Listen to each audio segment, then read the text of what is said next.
I clutched the cold, merciless steel in my hand as if my life depended on it. The pistol grip felt comfortable, even friendly, as if she was created for me. My finger hovered over the trigger, twitching dangerously. One click. That would be enough. One small push, and I could end my life. The feeling of divine power that filled me was overwhelming. It shouldn't be so easy to kill someone, but that's how it is. Tears streamed down my face as my heart seemed to be twisted in unnatural directions, taking on an unrecognizable shape. I had a hard time thinking clearly. I could only feel pain, anger, powerless hopelessness. They were like all the present beings hidden within me, almost alive. Kill her. Anger whispered in my ear, with a demonic voice dripping with evil.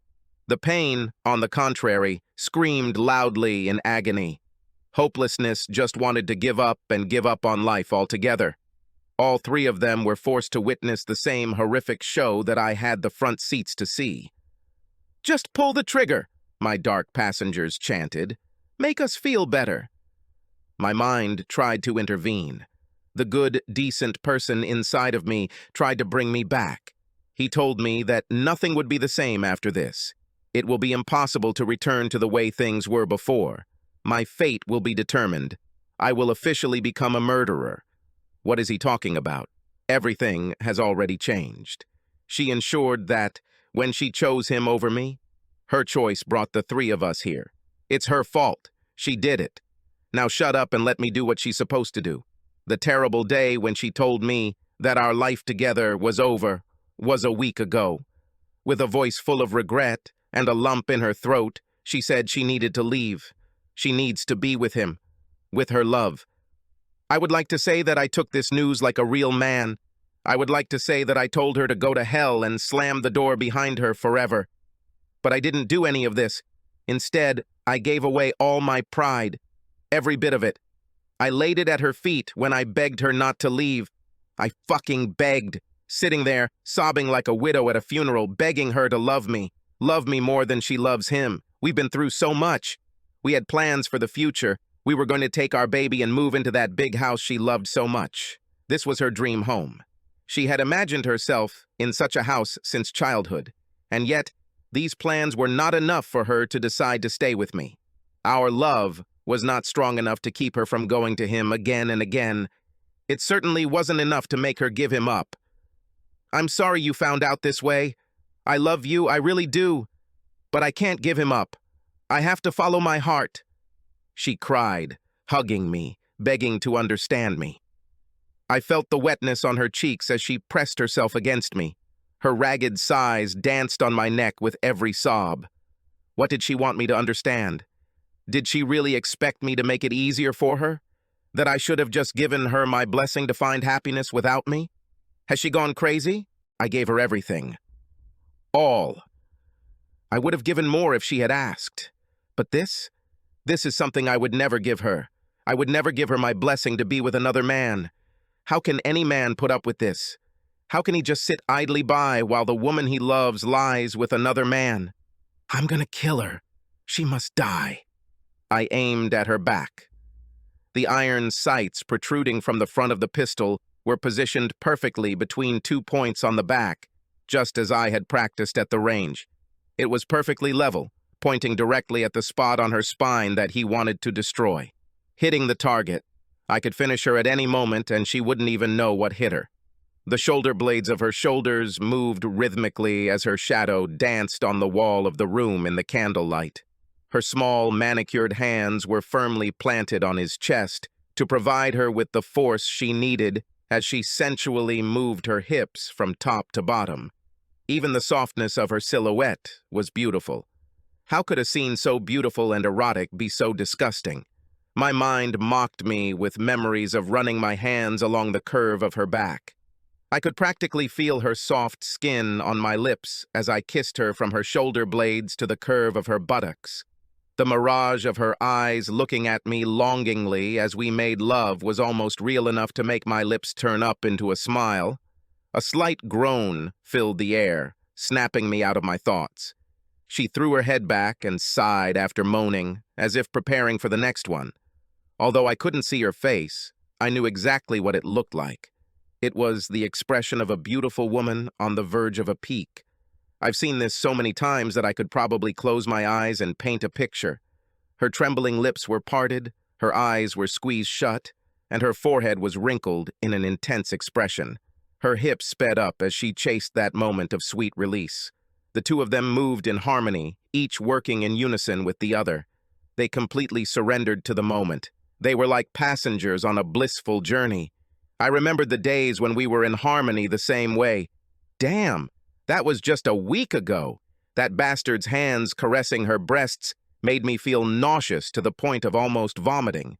Hearing him moan in unison with her was another blow to the chest. I saw his eyes roam over her curves with greed and admiration as her serpentine movements used his body for her pleasure. The room was several degrees warmer than the rest of the house. It was as if their sex was burning at a temperature that defied the laws of physics. So was my anger. They were so engrossed in each other that they didn't even know I was in the room. They didn't hear me enter the house, climb the stairs, and creak the door. Now they faced certain death and did not suspect it. They were lost in their sea of bliss. How could she be with him? How could she stop loving me so easily? No matter what she said, she couldn't love me and do this to me. No one who loves someone could have their heart broken so easily. Did she ever really love me? My heart was racing with anger and anticipation. I tried to prepare myself for the sudden pop that would follow after I pulled the trigger. I weakly tried to calm my nerves and stop my hands from shaking. Shooting at paper targets at the range is one thing, but this... Tears burned my eyes as my vision became blurry. Holding the gun steadily became more difficult with each passing minute. I wanted them dead so badly that I could taste their blood, but I couldn't overcome my inner voice. My demonic passengers tried to drown him out, but he was there, begging to be heard. It is not right. He was right. This was wrong. But standing there watching their consensual love was the hardest thing I've ever had to do. It was as if they were dancing to their own music. His hands moved over her body as if they belonged there. At that moment, I realized how much he knew her. He knew her body. Every inch. He's been in it more times than I'd like to think. She was a Lear. Damn Lear. She told me that her body was only for me. I was the only one blessed with the privilege of enjoying her feminine form. She told me that she belonged to me. But the bastard lay there, enjoying the thought of making love to the woman who belonged to him. The bullets were begging me to release them from the chamber. They had a burning desire to do what they were created to do. They had to fulfill their purpose.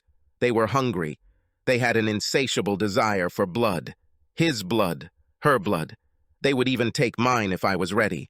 I felt my finger tighten on the trigger. I blinked to clear the moisture from my eyes. My aim was firmly placed on her back again. I saw my goal clearly again. I knew exactly where the bullet would go and how much damage it would do to her. It won't kill her right away. She still has a few moments of breathing left. That would be enough for her to see him join her on her journey to hell. Die, bitch. Die in agony. Right before I released hell and torment, I saw our son. He wasn't physically in the room. It was more of a flash of memory in my head. I saw his face, similar to mine. His smile, his hair. Bobby Jr. was my carbon copy. My finger loosened its grip as his eyes penetrated my soul. How could I do this to him?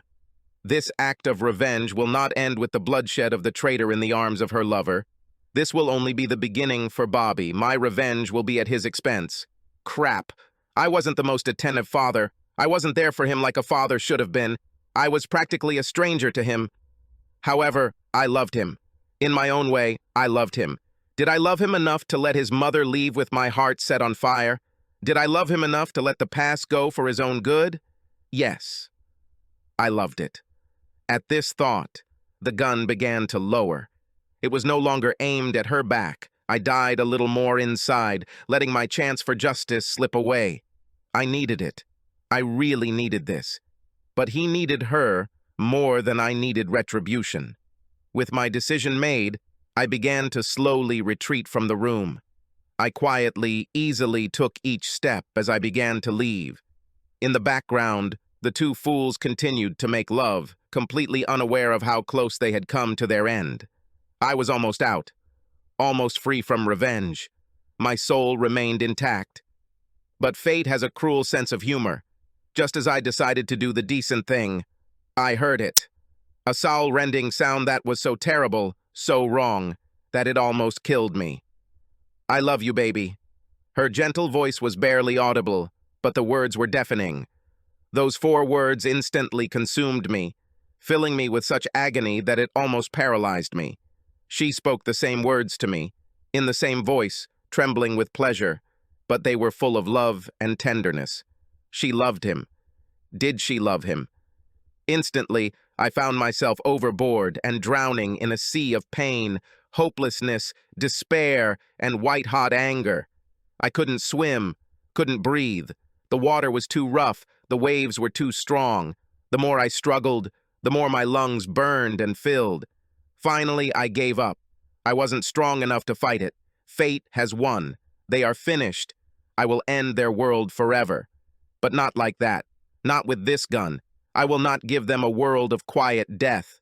I wanted them to suffer as much as I suffered. I wanted them to feel the loss I felt. They won't feel it if they die. One of their last memories will be the sweet love they shared. This shouldn't happen. I wanted something different. I wanted to tear them out of each other's arms, screaming and struggling. I wanted to tarnish everything about their love. I wanted to take everything they valued and strangle them with it. I left them in love. I'll give them a break just for tonight. Just for this night. I hope they enjoyed it. This will be my last gift to them. The pen is mightier than the sword. Edward Bulwer Lytton. I'm going to kill them 1,000 times with a weapon more powerful than my 9mm Beretta. I will make them wake up every morning and regret their existence using a simple device. Feather.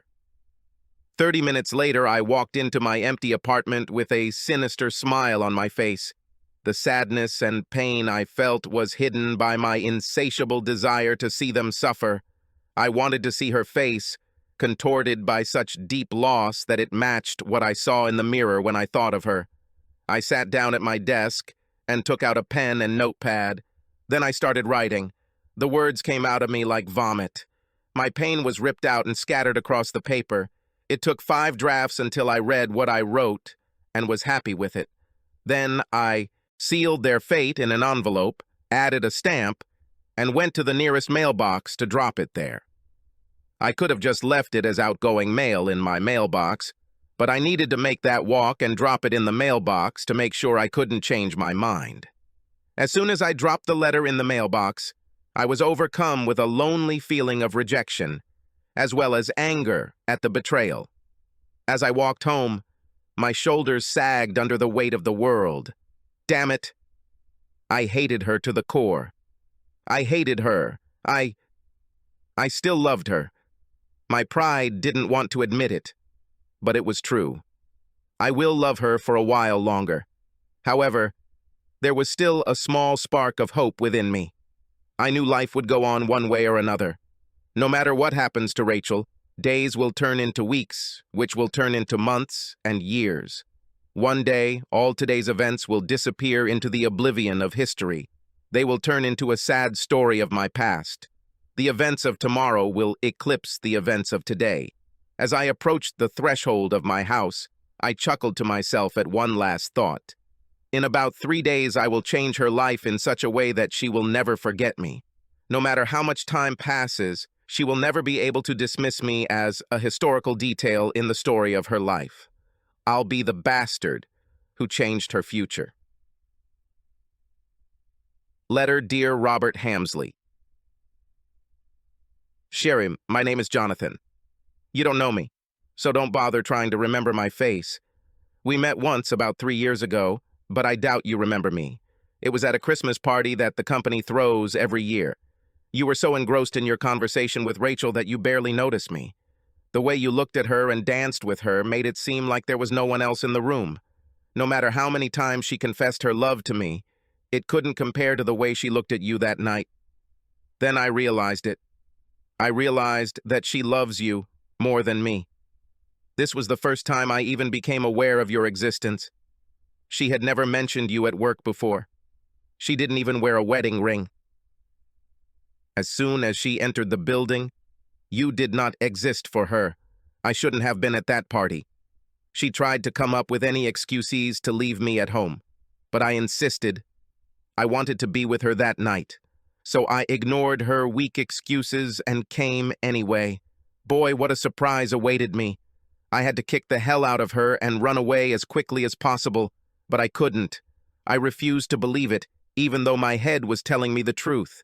Instead, I believed her lies when she said that she didn't care about you and that I was the only love of her life. I believed them because my heart wanted to believe. Although I know you, you don't know me. However, you know the woman I love. You know her well. You know her because you are married to her. We dated for 4 years. Yes, we've been together for a little over a third of your marriage. Perhaps you think this is a mistake. Perhaps this letter was addressed to another unhappy husband.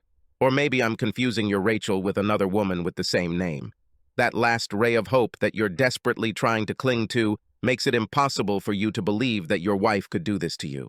At this stage, I could prove this to you by describing the private parts of her body. You know, the parts that a man wouldn't know about unless he saw her in the ecstasy of passion. I really could do this, but I don't need to. I have proof that is much more convincing. My son. All you have to do is test Bobby Jr. What do I mean? What I'm saying is that your son is not your son. He is my son. I am his biological father. He may have your last name, but he has my blood. Don't believe me? Well, it's good that we live in a world where there are opportunities to find out the truth. All it takes is a swab of his cheek. But I'll save you time. Enclosed with this letter is a copy of the DNA test your wife took a couple of years ago. She doesn't know I have a copy. She destroyed the original. However, when she was sleeping in my bed after showing it to me, I made a copy. Perhaps I subconsciously knew that this was what awaited the three of us. This evening, I was at your house. I watched you two having sex in your bed. It was the hardest thing I've ever had to go through. I kept remembering how Rachel and I made love on that very bed. Every time you left town, I was there. You looked so satisfied. You were sure that she belonged only to you. Do you want to hear something funny? Probably not, but I'll tell you anyway. I was this confident just a little over a week ago in the same bed. The same words she spoke to you. She spoke to me many times. You're probably wondering how I got into your house without being noticed, and why I was there in the first place. Well, how? It's simple. I know where you keep your spare key. I've used it on numerous occasions to quietly enter your home without the neighbors noticing. On those warm nights, I walked up your steps and into your bedroom. Rachel was always there, in your bed, waiting for me. I remained unnoticed because I know your living room so well that I could walk around there blindfolded and not bump into anything. I could walk up the stairs quietly because I know which steps squeak. Rachel always insisted on not waking our son, so she always made me tiptoe around. Why was I there tonight? The answer to this is a little more complicated. There's no point in beating around the bush, so I'll just say it. I was there in your house to kill you both. Do you want to know what stopped me? My son. I knew that killing you would change his life forever. I couldn't do this to him. He doesn't deserve this. I wish I could tell you that I'm sorry about all of this, but I'm not. You need to know what kind of woman she is. The love you share with her is not exclusively yours. She is not exclusively yours. Before she decided to end our relationship, she was trying to figure out how to leave you. We were going to create our own lives together. I don't know why she suddenly changed her mind and decided to try to improve her relationship with you. You probably won in this aspect. But did you really win? Does knowing she loves you make you any less special? Does it hurt to know that she can give away this love so easily? Since it is no longer rare, does this love become less valuable? Does this make you sad? I hope so. I hope the pain you feel makes you smarter than I was. I hope you will do what I should have done when I realized that her tender words of love were nothing more than a lie. If you're worried about looking around, don't be. I will end this letter with a promise. You have nothing to worry about with me. I won't try to finish what I started. I will never bother you again. You can call the police and arrest me for breaking and entering if you want. but I bet you won't. I bet you will realize that your problem is not with me, just as I realized that mine is not with you. Wouldn't you like to think of me as the person who opened your eyes? I will never bother you again, because you both are now in my past. I need to let her go and heal. I can handle the pain of losing her. Eventually I'll move on and she'll just become a bullet that I dodged. What I can't stand is the pain that comes with constantly hating her. She's not worth it. Not worth it anymore. If you want my advice, get rid of her. The loss you will feel when you do this will be nothing compared to what you will go through if you always doubt. Every day you will ask yourself, is this the day she will leave for another man? Trust me, when I tell you, watching her walk out of your life is enough to make a man do the unthinkable. Take this advice for what it's worth. Yours sincerely, Jonathan. 3 years later. I checked my watch for the umpteenth time and glared at the acne-ridden teenager who couldn't make a simple sandwich. How long might this take? If I had known he would be so slow, I would have gone and done it myself. My mood was already ruined. It's been 2.5 years since I was last here. There are many bad memories associated with this place. My plans were simple. Sign this contract that work sent me to and get out of here. If I'm lucky, I'll be able to leave without facing the ghosts of my past. John? I've never had any luck. I heard my name whispered in surprise as I stood in line for lunch. A soft, melancholic voice came from behind me. I didn't need to turn around to recognize its owner. I remembered it. Hearing her say my name used to make my heart race. But not anymore. I turned around to face the beauty of my past, Rachel. My eyes met hers again, as they had done so many times before. A strange feeling of déjà vu came over me. This is where we went on our first date many years ago. It wasn't exactly a date. It was more like lunch with a colleague. At least that's what we told ourselves then. However, the undeniable physical attraction between us, as well as the growing sexual tension due to flirting with suggestive jokes, made our lunch anything but innocent. At that time, I knew nothing about her husband. For me, she was a free woman. But honestly, I wouldn't care if I found out. As soon as I looked into her eyes and heard her chesty laugh, I was lost. I fell under her spell, under her song, and ultimately met my doom. Yes, I felt nostalgic for the erotic memories I shared with Rachel, but there were other memories that followed them. Broken heart, loneliness, madness. Rachel gave me a small smile and waved her fingers as she greeted me. "I thought it was you," she said, looking me up and down. "Hey, Rach," I said, involuntarily doing the same with her. Old habits. She was still a beauty. I couldn't help but admit it. "I didn't expect to meet you here." I was pleasantly surprised at how calm I felt. My voice was smooth and filled with sincere warmth. I didn't have to pretend anything. There was a time when the mere mention of her name, even if it belonged to another woman, would drive me crazy. But here, I stood in front of the object of my fall and felt completely in control of myself. "Same here. You disappeared like you fell off the face of the earth when you left." Her eyes looked away for a moment and slid down. Something like melancholy flashed across her face, but it was instantaneous. I nodded in recognition. "Yeah, well, I needed to get away. I needed a change of scenery. You know, I needed space." She nodded grimly at what was left unsaid. "Yeah, I think we both needed it." A moment of awkward silence followed. She looked like she was about to say something else, but I heard my number called. I had to look away from the conversation to confirm to the waiter that the food was mine. Once I made eye contact to let him know the order was mine, I quickly returned my attention to Rachel. "Well, that's my order. It was nice seeing you, Rach." She gave me a thin smile and exhaled a little too loudly. She didn't seem to finish the conversation and was a little annoyed that we had been interrupted. But all she said was, "Have a nice day to you too, John." With that, I turned to get my food. I was ready to leave, but as I passed Rachel on the way out the door, she lightly grabbed my arm to stop me. "Hey, John, are you in a hurry? I was hoping that maybe we could, talk. There's a lot left unsaid between us." I wanted to refuse her. Walking down memory lane didn't feel like a walk in the park. But deep down, I knew she was right. It was necessary to clarify the situation a little. Of course, I don't have to come back right away. I'll take a table over there and wait for you, I said, pointing to an empty table in the corner of the restaurant. She tilted her head back and looked over her shoulder to see where I was pointing. Her hair fluttered from the sudden movement of her head. If cameras had been trained on her, this moment could have been slowed down and turned into a $1 million shampoo commercial. Okay, I'll grab my food and join you, she said with a smile. I settled down at my table and began laying out the contents of my lunch. I was a little irritated because I had a takeout bag and not a tray for eating here, but using my bag as a handy plate wasn't too bad. After about 5 minutes, Rachel sat down across from me.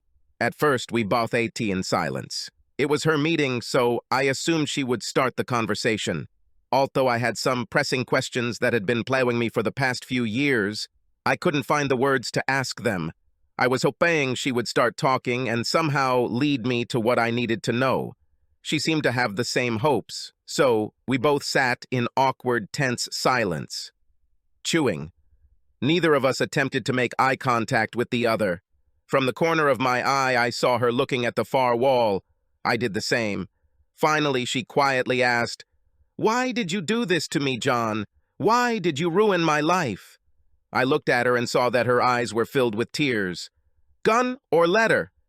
"Both. Mostly the letter. Believe it or not, I understand the pistol." "But you don't understand the letter? Seriously?" She sniffled and wiped her eyes. "No, not really. I can understand why you wanted to kill me, although I would never believe that you could do it. You are too good a guy, but I would never expect that you would go so far as to intentionally hurt me. You tried to ruin my life with that letter. The way it was written was as if you had deliberately chosen the words that would cause maximum damage. I thought that was not who you were." I couldn't understand how I felt hearing her say that. Mostly, I was annoyed. She broke my heart as easily as a child breaks fragile china, and here she is judging me for what I did in return, and he doesn't judge her for trying to kill her. This she understood. She was hurt that I told the truth about her. Despite my righteous indignation, I felt something else. Believe it or not, I also felt guilty. Not guilt for what I did to her, but for why I did it. After I got through the pain, I was able to look at my time with Rachel from a different perspective. All the memories I shared with her, all the declarations of love, they did not belong to me. They were his. I felt bad because I didn't do what I did because it was the right thing. I was not noble. I did it as a spontaneous act of revenge due to a broken heart. She was right. I wasn't like that. I was always taught to do the right thing. My father taught me better than this. But all the time I spent with her after I found out she was married, I was a person I didn't recognize. But I'll be damned if she's the one who judges me. You thought I wasn't like that? Seriously? No, you thought I'd just disappear and keep your dirty little secret. I'm not the one who cheated on your husband, Rachel. It was you. I didn't know him. I don't know him. Loved. But you did. You made vows to him and then broke them with me. Now you want to blame the end of your marriage on me because I told him what you did to him? I call bullshit on that. If you want to blame someone, then in the destruction of your marriage, look in the mirror. Her head snapped towards me, our eyes finally meeting. I saw small sparks of anger in her eyes, but they quickly went out. She couldn't argue with the truth. She knew I was right. After a moment, she looked away again, this time down to her food. "You're right," she admitted reluctantly. Another moment of awkward silence threatened to consume us, so I decided it was my turn to bring up the question that had been secretly nagging at me even after all these years. Why didn't you choose me? If your marriage was as bad and loveless as you claimed, why did you stay in it? After all the times you told me you loved me and all the plans we made, you're still with him anyway. Why? She chewed on her French fries to avoid answering right away. I waited for her until she spoke again. It was her turn to continue. I wasn't going to help her out by speaking first. "I loved you, John. I did. I wanted to leave him and go with you. When I was with you, it seemed like the whole world stopped moving. Nothing else mattered. When I was without you, I dreamed of ways to see each other with you again. But, I asked, when she paused a little longer than she should have. I was afraid that she was losing energy. But I loved him too. I'm sorry. I really did. I know I told you that we had problems in our marriage, and there was for a while. Her eyes took on a distant look before she continued. We were very young when we met. In fact, I had just turned 20 a couple of months ago. It was all about sex back then. We couldn't keep our hands off each other. After just 6 months of dating, we got married. We didn't even have a real wedding. At that moment, it didn't matter. The only thing we cared about was making promises to each other for eternity. The first few years were great. We had sex at every opportunity and in every nook and corner. We couldn't stay without each other for more than a few hours when we were separated. We even showered together every morning before work. Then things started to change between us. Our work began to take more time. Bills had to be paid. We began to spend less time together because we were constantly working. When he got the promotion, we thought it was the answer to our prayers. But that was not the case. It actually widened the gap between us. He became even more absent from home due to his new responsibilities. Plus, I still had to work because even with his salary increase, it wasn't enough. It seemed that when I was at home, he was not there, and vice versa. Back then, when we were home together, all we wanted to do was sleep and relax. That's when you met me, I interrupted, putting together the pieces of the puzzle. She nodded. Yes. When I met you, I forgot what it was like to be desired and in love. Men have always noticed me, but with you, there was something different. You made me feel it, like him when we first started dating. It opened up a world that I had closed inside myself. Flirting, sexy jokes, it all made me feel wanted. When I tried to rekindle the sex life between Rob and me, he became irritated, so I stopped trying. With him, of course. She looked at me and met my gaze. I nodded, acknowledging her statement. So I guess I was just supposed to be a casual hookup at work, right? This time she nodded. At first, yes. You were actually supposed to be a one-time thing. What changed? She looked at me with a sly smile and said, You were so good at it that I couldn't stop. I couldn't help but laugh at this. Thanks for the compliment. It wasn't a compliment. I was just telling you why I kept dating you. Okay, so you wanted a short office romance, but I turned out to be so good in bed that you couldn't stop. There's no reason to be complacent. Please continue, I said with a playful smile as I sipped my drink. Okay, she said, giving me a playful look and throwing a napkin at me. I continued to see you. The more I saw you, the closer I became to you. I gradually drifted away from loving my husband. This cheerful exchange between us was reminiscent of a time long past. But this conversation should not have revived those feelings. He was needed to get the answers we both needed. Why didn't you just divorce him? I asked, bringing us back. The playfulness disappeared with this question, and the conversation became serious again. Her face took on a gloomy expression. Honestly, I don't know. I definitely planned it. I even talked to divorce lawyers. I told myself I would do it eventually. All I needed was the right moment. But you never did, although you always told me you would. I paused and lowered my elbows onto the table, clasping my hands together at the top and forming a triangle. Then I dropped my chin onto my fists. Exhaling, I continued. You know what I think? I think there was never a right time because you were never really going to do it. Am I right? She wiped a tear from her eye and nodded. Yes. I pursed my lips in displeasure and refrained from saying something empty. I raised my head, took a deep breath, and chose my next words carefully. You're going to have to help me here, Rach, because I make you sound like a heartless bitch. Fine. Apparently, I didn't choose my words carefully enough. However, my answer was honest. She looked at me with surprised and hurt eyes. I quickly continued. You want me to believe that you are not the monster I think you are. But the facts say otherwise. You were married, and you made me believe that you were free. When I found out that you were married, You made me believe that your marriage is in danger, even though you just admitted that you never really intended to end it. Originally, I was just supposed to be a temporary lover, and you dated me, talked about a future with me, and even our baby. We even looked for houses together, damn it. You even chose one that was exactly like what you dreamed of when you were a child. But after all of this, you sit here and tell me that it was just a fantasy for you. I was a distraction to keep you happy while you waited for your marriage to get better again. It sounds so ominous when you say it like that, she said, still hurt from my attack. I snorted with a cynical laugh. Yeah, right? You should have told me that you're just playing games to spice up your life. Then maybe I wouldn't have gotten into this seriously. She took a moment to collect her thoughts before answering. I wasn't trying to play with you, John. Things were moving faster than I thought, and I was starting to get confused. But you can't honestly sit here and play the innocent victim. Yes, I didn't tell you I was married, but you found out about this at the Christmas party. Did you leave? No, you stayed. You knowingly entered into a relationship with a married woman for years. You didn't care about my husband.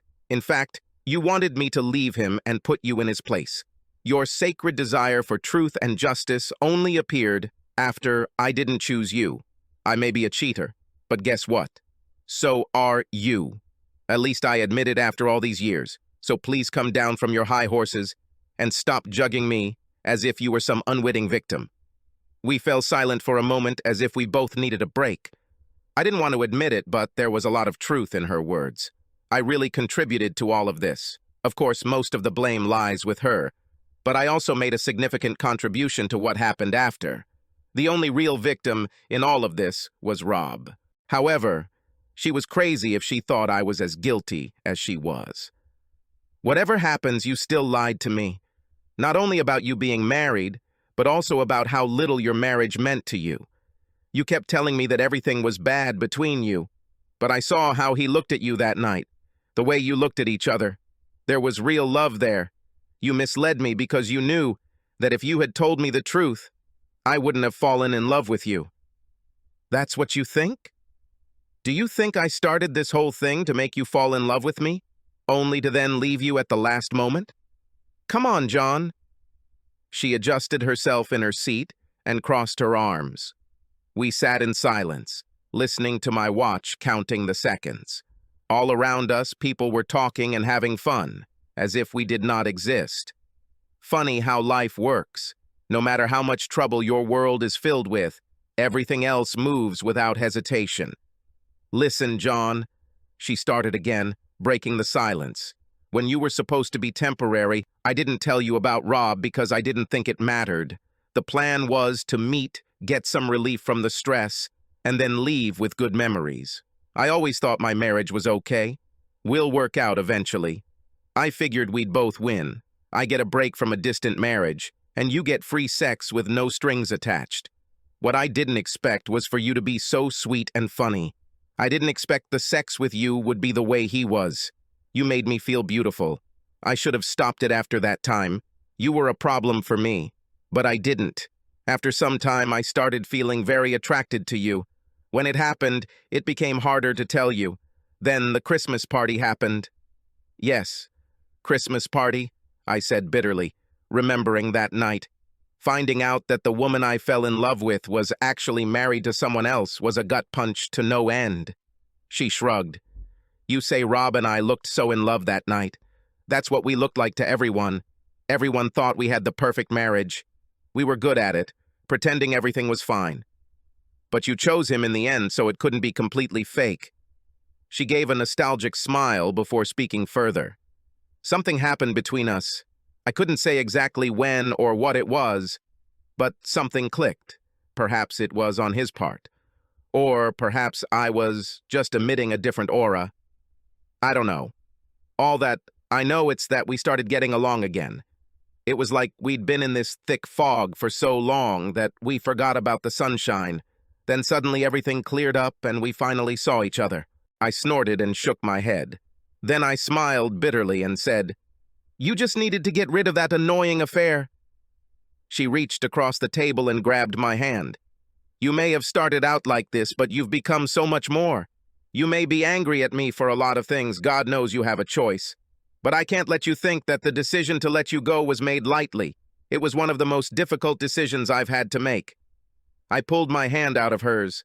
Who cares how hard it was for her to break my heart? It didn't make him any less broken. In fact, it sounded rather selfish. Is she a victim now? What about our son? I said, changing the subject. I finished listening to how she didn't want to hurt me. It was time to move on to another topic that was bothering me. Bob, what's wrong with him? Does he know about me?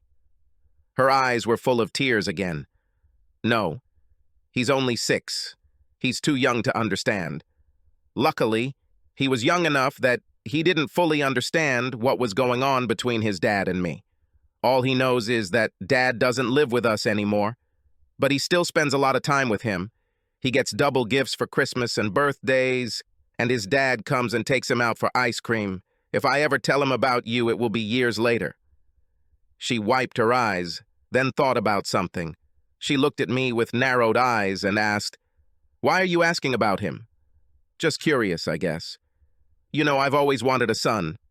I told you so. Now I have a son, and I haven't been around for any part of his life. It's just hard for me, that's all. She continued to look at me suspiciously. You're not going to make a fuss about Bobby, are you? If you are, then don't do it. She said this in a voice that was both a warning and a threat. Listen, Rach, I'm not trying to ruin everything for you. I really don't. But you have to understand what I'm going through. I have a son who knows nothing about me. You're forgetting that I wanted to take you away and build you up with life with you. When you told me you were pregnant and that it was probably my baby, I dreamed of a future with you and Bobby. You took that dream away from me. She looked at me in disbelief, and then her face turned to anger. What am I going through? I need to understand what you're going through. You disappeared for 3 years without even trying to call to see if Bobby was okay. I haven't seen any child support check from you, and you haven't even tried to start doing it. So don't you dare sit here and try to claim it as if you were left out. The reason I didn't was because I was your dark little secret for 4 years. I couldn't be around my son because if I was, you'd have to tell your husband who his real father is. Okay, I understand that. What's your excuse for the last 3 years? She challenged me. After you ruined my life and told Rob everything, why didn't you try to be there for your son? I needed to get away from you. If I had stayed, I would have done something crazy. I left for the safety of us all. She leaned back in her chair and glared at me. So you left your son, the son you always wanted, because you couldn't control yourself around your mother? Don't put it on me. You broke my heart. She leaned forward and gave me a challenging look. I'm not putting anything on you, John. I'm making a point. Yes, I broke your heart. I'm a terrible person to be in a relationship with. But you know who else's heart was broken? Roberta. I broke it worse. But guess what? Him stayed for Bobby. He may not have wanted to be married to me anymore, but he loved his son enough to find a way to be in his life. He is Bobby's father and has been for all 6 years. He is the one who is on the record about the birth. He is the one who took care of him for the last 3 years. Even though he knows that Bobby is not his biological son. He takes Bobby from the babysitter when I can't, and he takes him every weekend to his house. He even made sure that I have all of Bobby's favorite foods at home when I don't have the money for it. Would you do that? My only answer was silence. It didn't matter anyway. She didn't expect a deep answer anyway. She continued, Robert has earned the right to be Bobby's father, not you. I'm not going to ruin this for any of them. I've already done enough. So, I'm sorry that you feel like you got less than you deserved, but that's the reality. I think about what's best for Bobby, and that's not you. As much as I didn't want to admit it, she was absolutely right. I felt a twinge of jealousy at the thought that her ex-husband was a better father than me, but I couldn't argue with the facts. I had no place in the child's life, at least not under such conditions. I wasn't the best option for Bobby because ultimately, I wouldn't be able to be there for him the way the man who raised him was. I wouldn't be a constant presence in his life. I built a life in another city. I wanted a family, but I wanted the whole thing. I wanted a wife and children, Selfish? Maybe. But not as selfish as if I ruined what Bobby had with Robert Sr. because I had some technical right to paternity. He had a father here who honorably took over the duties. He chose Bobby, despite all the troubles associated with it. "You're right," I said, nodding in agreement.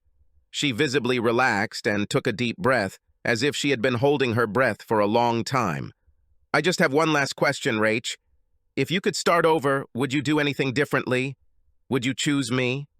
She thought for a minute, and then looked at me with an incomprehensible expression. I couldn't figure out what it was, but it seemed like she was trying to find the best words to express what she wanted to say. "Yes, I would do things differently, but not the way you think." She paused and gave me that look again. This time, I understood its meaning. She tried not to hurt my feelings. "If I could start over, I wouldn't have gotten involved with you in the first place. I fell in love with you, and it stopped me from working on my marriage. No matter how much I loved you, I always loved him more.